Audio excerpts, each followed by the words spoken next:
ഷാർജയിൽ കൊല്ലം ചന്ദനത്തോപ്പ് സ്വദേശിനി വിപഞ്ചികയും കുഞ്ഞും മരിച്ച നിലയിൽ കണ്ടെത്തിയ സംഭവത്തിൽ അന്വേഷണം ആവശ്യപ്പെട്ട് കുടുംബം ഹൈക്കോടതിയിൽ. മരണം കൊലപാതകമെന്ന് സംശയിക്കുന്നുവെന്നും മൃതദേഹങ്ങൾ നാട്ടിലെത്തിക്കാൻ ഇടപെടണമെന്നാണ് കുടുംബത്തിന്റെ ആവശ്യം. വിപഞ്ചികയുടെ അമ്മയുടെ സഹോദരിയാണ് ഹൈക്കോടതിയെ സമീപിച്ചിരിക്കുന്നത്.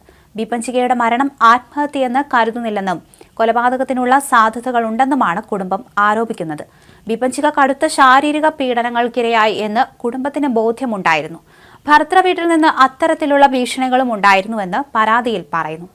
വിപഞ്ചികയുടെ അമ്മ വിദേശത്തേക്ക് പോയ സാഹചര്യത്തിലാണ് അമ്മയുടെ സഹോദരി ഹൈക്കോടതിയെ സമീപിച്ചിരിക്കുന്നത്.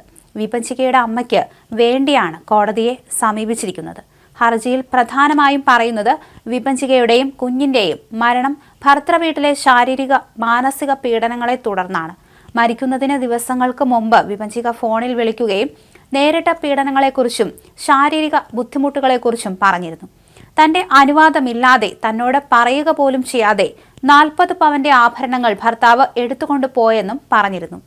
കുഞ്ഞിനെ കൊലപ്പെടുത്തി വിപഞ്ചിക ആത്മഹത്യ ചെയ്തു എന്ന വിവരമാണ് ഇപ്പോൾ പുറത്തുവരുന്നത്. UAE അധികൃതരിൽ നിന്ന് കൂടുതൽ വിവരങ്ങളൊന്നും ലഭിക്കുന്നില്ല. ഭർത്തൃവീട്ടുകാർ മൃതദേഹം അവിടെ സംസ്കരിക്കാനുള്ള നീക്കങ്ങൾ നടത്തിവരികയാണ്. പക്ഷേ തങ്ങൾക്ക് മകളെ അവസാനമായി കാണണമെന്നും സംസ്കാര ചടങ്ങുകൾ നാട്ടിൽ നടത്തണമെന്നും ആഗ്രഹമുണ്ട്.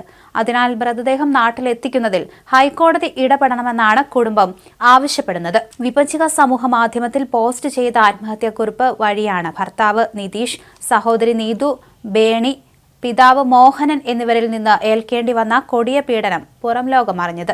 നിതീഷ് വിവാഹമോചനത്തിന് ശ്രമിക്കുന്നുണ്ടെന്നും അത് നടന്നാൽ ജീവിച്ചിരിക്കില്ലെന്നും വിപഞ്ചിക അമ്മയോട് പറഞ്ഞിരുന്നു. ഇതിനിടെ നിതീഷ് വക്കീൽ നോട്ടീസ് അയച്ചു. വക്കീൽ നോട്ടീസ് അയച്ചതിന്റെ നിരാശയിലാകാം വിപഞ്ചിക ആത്മഹത്യ ചെയ്തത് എന്നായിരുന്നു ബന്ധുക്കൾ ആദ്യം കരുതിയത്. എന്നാൽ ആത്മഹത്യാക്കുറിപ്പ് ലഭിച്ചതോടെയാണ് പീഡന വിവരം പുറത്തായത്. വക്കീൽ നോട്ടീസ് അയക്കുന്നതിന് 3 ദിവസം മുൻപ് നിതീഷ് വഴക്കിട്ട് ഫ്ളാറ്റ് മാറിപ്പോയി. 9 ഉച്ചയ്ക്ക് ജോലിക്കാരി ഫ്ളാറ്റിലെത്തി വിളിച്ചിട്ടും കതക് തുറക്കാത്തതിനാൽ നിതീഷിനെ വിളിച്ചു.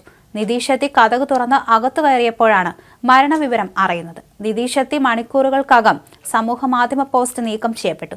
അപ്പോഴേക്കും ആത്മഹത്യാക്കുറിപ്പും ശബ്ദ സന്ദേശവും നിതീഷിന്റെ സ്വഭാവ വൈകൃതങ്ങൾ തെളിയിക്കുന്ന വീഡിയോകളും ഫോട്ടോകളും ലഭിച്ചിരുന്നതായി വിപഞ്ചികയുടെ ബന്ധുക്കൾ പറയുന്നു. വിപഞ്ചിക തലമുണ്ഡനം ചെയ്തു നിൽക്കുന്ന ഫോട്ടോ കണ്ട് ബന്ധുക്കൾ ഷാർജയിലെ സുഹൃത്തിനോട് വിവരങ്ങൾ തിരക്കിയപ്പോഴാണ് സഹോദരി നീതുവിനേക്കാൾ സൗന്ദര്യമുണ്ടെന്ന് ആരോപിച്ച് നിതീഷും നീതുവും ചേർന്ന് മുടിമുറിച്ച കഥ പറയുന്നത്. നിതീഷ് സ്ത്രീകളുടെ വസ്ത്രം ധരിച്ചു നിൽക്കുന്ന ഫോട്ടോയും ബന്ധുക്കൾക്ക് ലഭിച്ചതിലുണ്ട്. ഗർഭിണിയായിരുന്നപ്പോൾ പോലും വിപഞ്ചികയ്ക്ക് ക്രൂരപീഡനം ഏൽക്കേണ്ടി വന്നു. കഴുത്തിൽ ബെൽറ്റിട്ട് മുറുക്കുകയും മർദ്ദിക്കുകയും വീട്ടിൽ നിന്ന് ഇറക്കി വിടുകയും ചെയ്തു. കുഞ്ഞ് ജനിച്ച ശേഷം പീഡനം തുടർന്നു. കുഞ്ഞിന് പനി കൂടിയിട്ട് പോലും ആശുപത്രിയിൽ എത്തിക്കാൻ പോലും നിതീഷും സഹോദരി നീതവും സമ്മതിക്കാതെ ഇരുവരെയും മുറിയിൽ പൂട്ടിയിടുകയായിരുന്നുവെന്ന് ബന്ധുക്കൾ പറയുന്നു.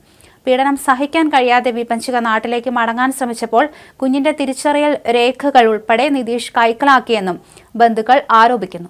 കഴിഞ്ഞ 9 ഉച്ചയ്ക്കാണ് ചന്ദനത്തോപ്പ് രചിത ഭവനിൽ മണിയന്റെയും ശൈലജയുടെയും മകൾ വിപഞ്ചിക, 1.5 വയസ്സുള്ള മകൾ എന്നിവരെ ഷാർജ അൽ നഹ്ദയിലെ ഫ്ളാറ്റിൽ തൂങ്ങി മരിച്ച നിലയിൽ കണ്ടെത്തിയത്.